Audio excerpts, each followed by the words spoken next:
எல்லாருக்கும் வணக்கம். இன்றைக்கி நம்ம வெண்டைக்காய் குழம்பு எப்படி பண்ணலான்னு தான் பார்க்க போகிறோம். அதுக்கு ஃபஸ்ட்டு வெண்டைக்காவை தேவையான அளவு எடுத்துகிட்டு அதை நல்லா ஒரு கழுவி எடுத்து வச்சுக்கோங்க. அதுக்கப்புறம் கட் பண்ணி வச்சுருக்கேன். ஏன்னா கட் பண்ணிவிட்டு கழுவுனா அது வளவலன்னு இருக்கும், அதனால தான் ஃபஸ்ட்டே கழுவிடுங்க. இப்போ அடுப்பு ஆன் பண்ணிவிட்டு அதில் ஒரு கடாயை வச்சுட்டு ஆயில் ஊற்றாமல் வெறுமனவே தான் நம்ம வதக்க போகிறோம். அப்போ தான் அந்த பிசுபிசுப்பு இல்லாமல் இருக்கும்.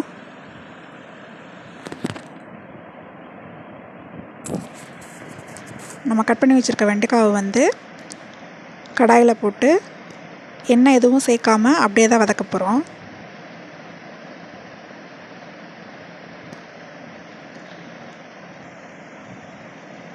ஒரு 5 நிமிஷம் நல்லா வதக்கிக்கோங்க.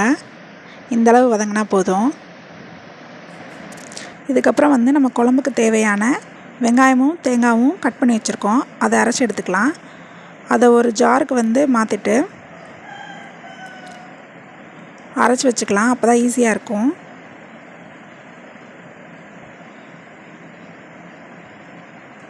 நல்லா நைஸாக அரைச்சி வச்சுக்கோங்க. அதுக்கப்புறம் ஒரு நெல்லிக்காய் சைஸு புளி ஊற போட்டு வச்சுக்கோங்க. இப்போ நம்ம குழம்பு ரெடி பண்ண போகிறோம். அதுக்கு கடாய் காஞ்சதும் ஆயில் விட்டுட்டு எப்பவும் போல் வெங்காயம், கடுகு, கருவேப்பிலலாம் போட்டு நல்லா பொரிய விட்டுக்கோங்க. ஒரு 5 நிமிஷம் நல்லா பொன்னிறமாக வதங்கினதுக்கப்புறம் 2 தக்காளி இதில் சேர்த்துருக்கேன், மீடியம் சைஸு. அதை போட்டு நல்லா வதக்கிக்கலாம். இந்தளவு நல்லா வதங்கினதுக்கப்புறம் குழம்புத்தூள் 2 கரண்டி போட்டிருக்கேன்.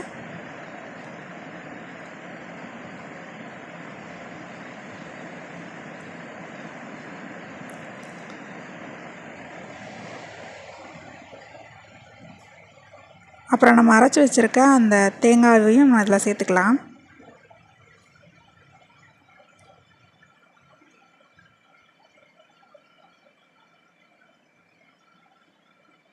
தேவையான அளவு தண்ணி ஊற்றிக்கலாம். நம்ம புளி ஊற போட்டிருக்கோம்ல, அதோட தண்ணியும் இதில் சேர்த்துக்கலாம். சேர்த்துட்டு குழம்புக்கு எவ்வளோ தண்ணி தேவையோ நம்ம அதளவுக்கு ஊற்றி வச்சுக்கலாம். குழம்பு நல்லா கொதித்ததுக்கப்புறம் இந்த மாதிரி ஒரு 10 நிமிஷத்துக்கு அப்புறம் நம்ம வதக்கி வச்சுருக்க வெண்டைக்காவை எடுத்து இதில் போட்டுடலாம்.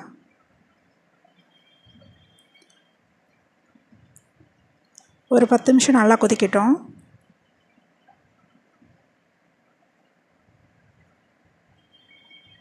பத்து நிமிஷம் நல்லா கொதித்ததுக்கப்புறம் தேவையான அளவு நம்ம அதில் உப்பு போட்டுக்கலாம். போட்டதுக்கப்புறம் ஒரு 5 நிமிஷம் ஆகட்டும். நல்லா கொதித்ததுக்கப்புறம் குழம்பு நமக்கு ரெடி ஆயிரும். அவ்வளோதான், குழம்பு நமக்கு ரெடி ஆயிடுச்சு.